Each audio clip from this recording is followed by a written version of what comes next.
Hey guys, PixPlays here for another Defusions video, and you guys absolutely loved the last one and crushed over like 1,300 likes, which was like more than 3 times the amount that I asked for, which is insane. And yeah, so we're gonna have another top 5 epic Defusions after the last one, which is hopefully gonna be pretty hyped. And if you guys want to see a third episode on Defusions, then we're gonna go for an insane like goal of 401 likes. I know it's way more than the 400 I asked for last episode, but I think we can do it. I don't know, guys. Can we do it? We'll see. We'll see. Hopefully. Anyways, there are quite a few more Defusions out there now that it's been a couple of weeks since the idea was introduced. It's still fairly new, but there are some new concepts or new ideas of it out there, and some of you guys were even showing me some of your own designs, which I'll get to in a little bit. And anyways, also, if you don't know what Defusions are, basically they're like splitting an existing Pokemon, like Pikachu or whatever, into 2 new Pokemon that are fan-made. And so if you want more information on that, you can check out my first video on the topic. So the way I'm going to be creating this is how, like, the main thing I'm taking into account is how different are the Pokemon, the 2 fan-made Pokemon from the original Pokemon. Would the fan-made Pokemon work as original Pokemon? And also, how, like, can you tell that the 2 fan-made Pokemon would become the original Pokemon in a Pokemon fusion? Anyways, with that said, let's get started with actually number 6. What? But this is a top 5, Pixel.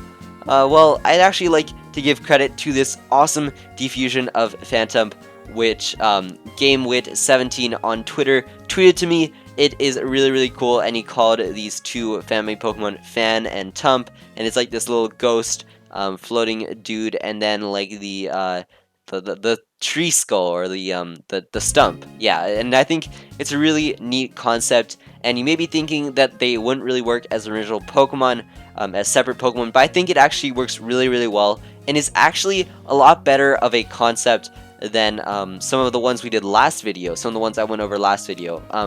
The only thing that is like not so crisp about this is that it was drawn by hand and not digitally, so obviously it doesn't look as good as the ones we went over last episode, but if it were to be done digitally, it would look absolutely amazing, and even though it's hand-drawn, it still looks absolutely amazing. So great job to you, man. You did an awesome job on this and definitely deserve the unofficial number 6 spot. And also, if you want to get your work to be potentially featured next episode, then all you have to do is tweet it to me, and my Twitter handle is going to be shown on screen right now.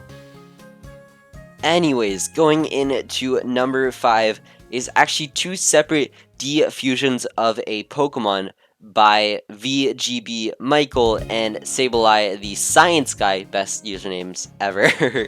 And one of them is the one by VGB Michael turns Joltik into this kind of spider and this like electric dog type thing, and then the one by Sableye the Science Guy turns Joltik into this I don't know what to describe it as, like an electric humanoid type thing, and then a bug, like just a plain bug type thing. Now I thought these 2 Defusions were really cool and quite separate from each other, which I think was really interesting, but there are a few issues with these Defusions, unfortunately.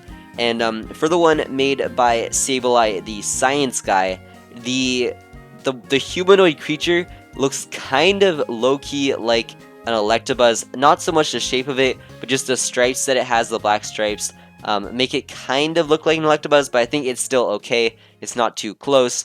And then the bug also looks kind of similar to Paris and Parasect, but not that close. It could probably still go by. And then the one by VGB Michael, the one with the dog and the spider. The spider looks kind of too similar to Spinarak, unfortunately, but not too similar. It could maybe get by, but that one is a little bit too close. And the dog looks a little bit like Jolteon, but I wouldn't say it's like too similar, so that one could definitely get by as well. But yeah, I think those 2 definitely deserve the number 5 spot and definitely look very cool. Now that was a little bit complicated. The rest of the list is going to be a lot more simple, I promise. So number 4 is by JV Nuts, or JW Nuts. I cannot say stuff apparently.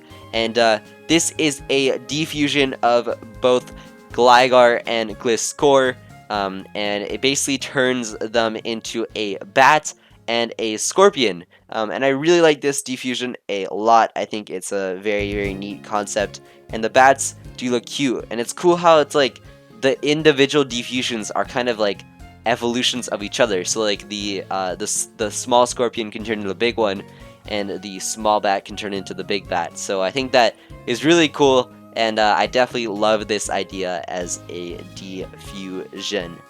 Then coming on in number 3 is a Lucario diffusion by Houndoom Kaboom. I really can't speak today.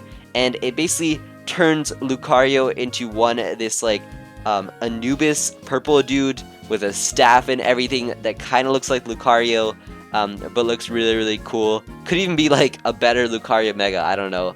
And also turns it into this fox type of thing. And I think this is a really neat design, and I would rank it a lot higher up on the list because the designs of the two diffusions look really cool. And one of them is a steel type, one of them is a fighting type. But my main issue with this is the Anubis type thing looks too much like Lucario, so that kind of like puts it down at number 3. But if they had changed it to look less like Lucario, then that would have definitely been higher up on the list. Although number 3 is still pretty high. I gotta say, man. But yeah, great job, Houndoom Kaboom on I cannot speak.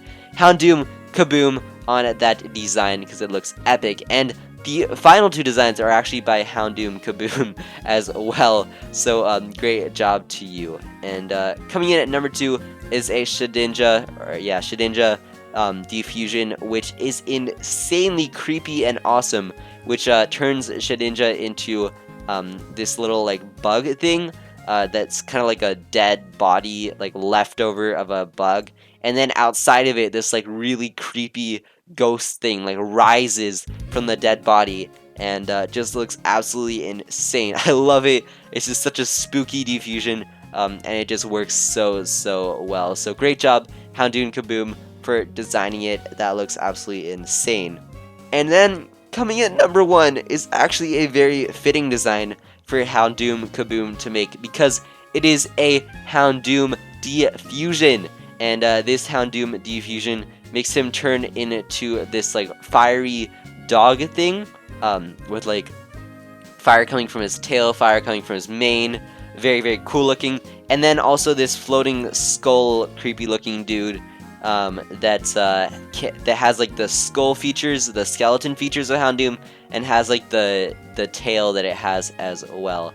And I just think that one's the coolest one, because I think those 2 Pokemon are the most likely to work as individual Pokemon.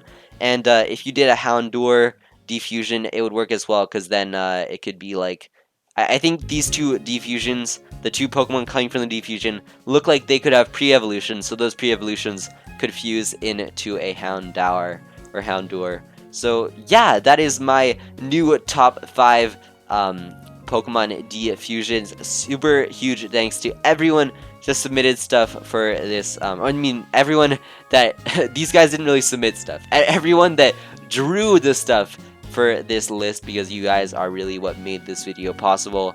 And all credit to them. Check them out because they are insane.